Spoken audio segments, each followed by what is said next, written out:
Why? Well, What's wrong with it now? Because I think the biggest hurdle, obviously, is the public, which tells us repeatedly they like the convenience of it, they like the familiarity of it, they're not obsessed with another flight to Seattle. What's wrong with the airport that we need to go through this process? So to drill down on it a little bit, the airport opened in 1972, so it's been there for a while, and almost as soon as it opened, the world continued to change relative to security around the flying public, to the point today where we have a wall that goes down literally the middle of the terminal, never intended to be part of its original design, by the way, which constrains the terminal, and things have happened in that period of time. So back in 72, 3.8 million folks went through KCI.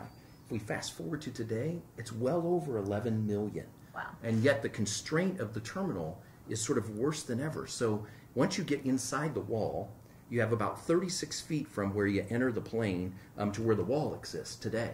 People And like that, though. Over time, Yeah. over time, the aircraft has continued to get larger that come into KCI. Southwest, the largest carrier there, is buying even larger aircraft. So when you think about it, one of those single gates, maybe in the past there's been 100 or 120 people, think about 130 or 140 and then replicate that gate after gate. And when you engage the airlines in a conversation about how they use the airport to effectively serve their passengers, Southwest will tell you they're throttling down. They can't put any more real substantial new flights into KCI in the current configuration. That puts us in an amazingly difficult and I think unadvantageous position, particularly when we look at other airports that have made changes to their designs and are now starting to see a wholly different number of flights come. And I use St. Louis as an example, and I think it's an important one. So 110 daily flights out of St. Louis by Southwest, 79 daily flights on Southwest out of Kansas City.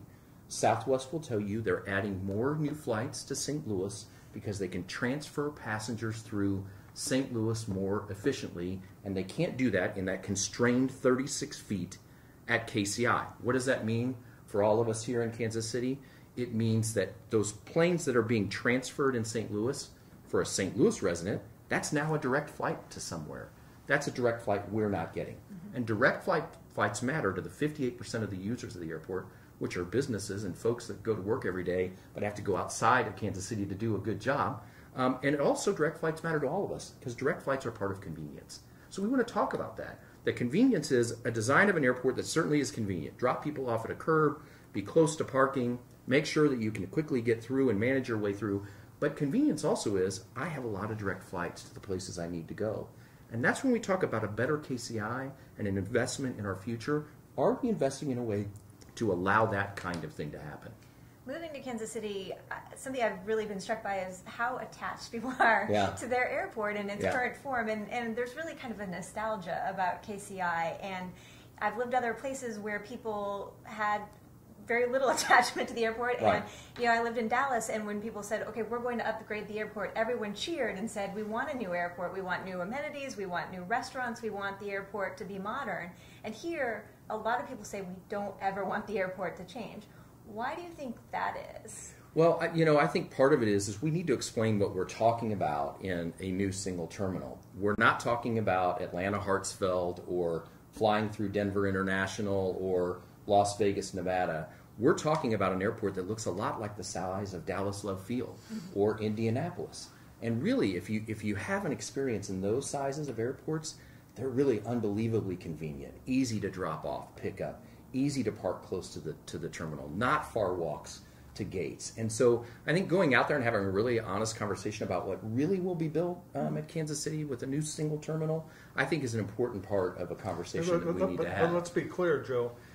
Almost certainly the new terminal, we don't know the design, will reduce the checkpoints, the sort of magnetometer places that you go through TSA screening, because the reason KCI is so convenient is you have so many of those stations now, right? I mean, you have far more TSA people at even though they're private, but TSA people at the airport than you would in almost any other airport in America.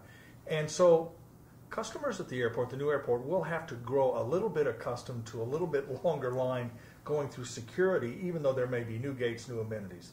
That's fair to say, isn't it? Well, otherwise you're not going to save any time or money. Given that we don't know the design Right, yet, right, which right. I would agree with you, we haven't seen the proposal or proposals come forward. But the we reason don't know the KCI answer is to so that. convenient is because you have so many places now to get your to go through. I think you could make an argument that there are limiting factors to the way the security works today. Certainly, it's dispersed in parts of those circled terminals that we People have. just love that part of it. But don't there's- they? There are like 7 people in there's line. 7 people in line. I But can that's go not right every. through. That's not every No, I day. get that. I've been there early in the morning, and I'm But if sure you've many been to that Denver, are if watching. you've been to Dallas, you know you have to wait an hour sometimes. And there's been long lines at KCI when I've been there as well, because you can't scale to the numbers that are there. So if you're trying to get into the Southwest Terminal and you're not TSA pre, you're going to wait. Now, if you hit it wrong at 6 a.m. in the morning, we could all be out there. It's going to be running down to the a good chunk of the terminal to get through there. Right. So I think I believe there is a way to scale TSA. You have to convince the public of that. Absolutely, it's got to be something that's talked about in the conversation. I will say this though: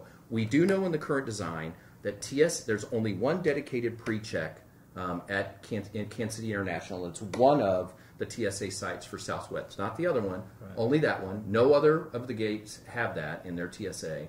And that's an inhibitor, obviously, to better air service in Kansas City, because there are those that choose to fly, that choose to use that kind of service. And if you look at what TSA and the industry is talking about, they're talking about other ways to screen people through that are like TSA pre, but in different ways.